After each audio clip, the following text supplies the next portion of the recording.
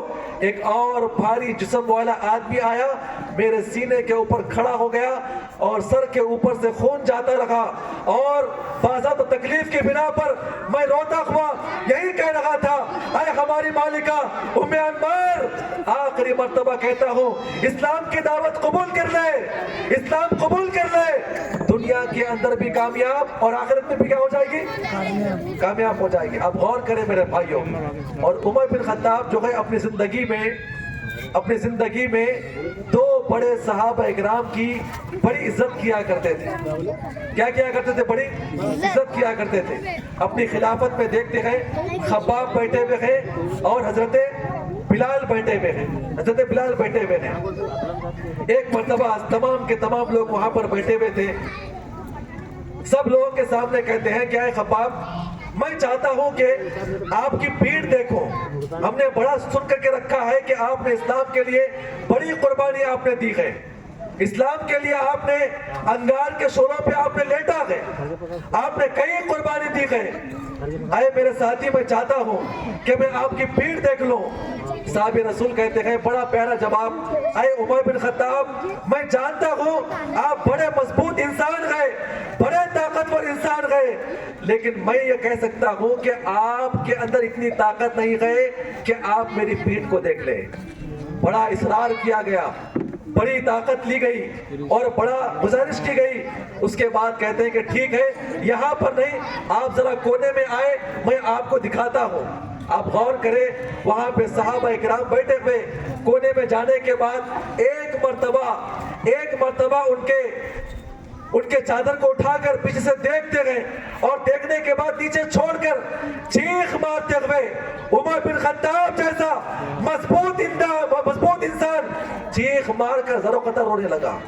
صحابہ اکرام نے پوچھا کہ اے عمر بن خطاب آپ نے کیا دیکھا گئے, آپ کیوں روتے گئے, اس کے پیٹھ پہ ایسا کیا زخم گئے؟ تو الحمدللہ وہ صاحب رسول کہتے ہیں جب میں نے آگے بڑھا اور آگے بڑھ کر کیا دیکھتا ہوں کہ خباب نے اسلام کے لیے جو قربانی دی ہے, جب میں نے اٹھا کر دیکھا تو کیا دیکھتا ہوں کہ اس کے پیٹھ کے اوپر جو ہے صرف ہڈیوں کا ڈھانچہ ہے, گوشت پورا نکل چکا ہے. کس کے لیے قربانی ہے یہ؟ کس کے لیے قربانی ہے یہ؟ اسلام کے لیے قربانی. اتنی ساری قربانیاں دینے کے بعد صحابہ اکرام اور آگے بڑھنے لگے. یہ دشمنوں کا اور کافروں کا زور اور بڑھنے لگا. اور آپ غور کریں کہ مکی دور میں صحابہ اکرام کے لیے جو سب سے بڑی پریشانی تھی وہ شعب ابی طالب کی پریشانی تھی. میرے بھائیوں, بائیکاٹ کیا گیا. کتنے سال بائیکاٹ کیا صحابہ اکرام کا؟ کسی کو معلوم ہے؟ صحابہ اکرام کا مکی دور میں بائیکاٹ کیا گیا تھا. کھانا پینا لینا دینا ان سے حرام ہے, ان سے بات نہیں کی جائے گی, ان سے شادی بیاہ نہیں کی جائے گی, ان کے دکانوں سے خریدا نہیں جائے گا. اگر یہ خریدنے کے لیے آئیں گے ان کو بیچا نہیں جائے گا. باضابطہ لکھ کر کعبۃ اللہ کے اوپر چسپاں کیا گیا, لگا دیا گیا تھا. اور 3 سال تک یہ باضابطہ یہ حالات تھے. حضرت ابو طالب نے اپنے تمام ساتھیوں کو لے کر اپنے خاندان کو لے کر کہاں پہ چلے گئے؟ اپنے گھاٹی پہ چلے گئے. شعب ابی طالب کہتے ہیں گھاٹی ہے جہاں پر ان کی زمین تھی مکہ سے باہر, جہاں پر درخت وغیرہ ہوا کرتے تھے. یہ تمام کے تمام صحابہ اکرام ان کے خاندان والے وہاں پہ جا کے سکون اختیار کرتے ہیں. اب یہاں پر جو ہے کچھ صحابہ اکرام واقعات کو بیان کرتے ہیں, وہ ہمیں سمجھنا. اللہ سے دعا کرے اللہ تعالی ہم تمام کو صحابہ اور صحابیات کی قربانی جو ہے سن کر عمل کرنے کی توفیق عطا فرمائے. صحابہ اکرام نے کچھ واقعات بیان کرتے ہوئے کہتے ہیں, صحیح مسلم کی روایت, عتبہ بن غزوان کہتے ہیں کہ 3 سال کا عرصہ, کتنے سال کا عرصہ؟ 3 سال کا عرصہ ایسا گزرا کہ کئی مہینے گزر گئے. بعض صحابہ کرام کہتے ہیں کئی ہفتے گزر گئے, ہمارے پاس کھانے کے لیے کچھ نہیں ہوا کرتا تھا, بلکہ ہم لوگ جو ہے باضابطہ درخت کے پتے کھا کر اپنے آپ کو بچایا کرتے تھے. کیا کھاتے تھے؟ درخت کے پتے کھایا کرتے تھے.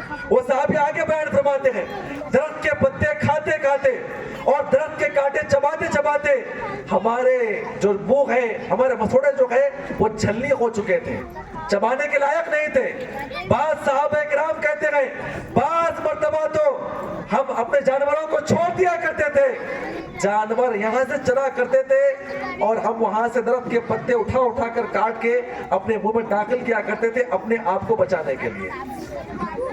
ایک کون سا دور تھا یہ؟ صحابہ کرام کا دور, مکی دور تھا. اسلام کے لیے قربانی دی گئی. اور آگے بیان کرتے ہوئے کہتے ہیں کیا دور رہا ہوگا. اللہ سے دعا کرے اللہ ہم تمام کو یہ صحابہ اکرام کی قربانی سمجھ کر عمل کرنے کی توفیق عطا فرمائے. سعد بن ابی وقاص کہتے ہیں میں بڑا بھوکا تھا, 15-20 دن گزر گئے, کھانے کا انتظام نہیں تھا. ایک مرتبہ پیشاب کر رہا تھا. کیا کر رہا تھا؟ پیشاب کر رہا تھا. تو میں کیا دیکھتا ہوں کہ پیشاب جو ہے لگ کر واپس آ رہا تھا. ایسا محسوس ہو رہا تھا کہ وہاں پہ کوئی چمڑا موجود ہے. پیشاب ختم ہو جانے کے بعد پھر اس چمڑے کو نکالتے ہیں, پانی سے دھوتے ہیں. اس کے بعد صحابہ رسول کہتے ہیں تقریباً 2 یا 3 دن تک اپنے آپ کو بچانے کے لیے اسلام کے خاطر اللہ کے نبی نے کہا برداشت کرنا ہے,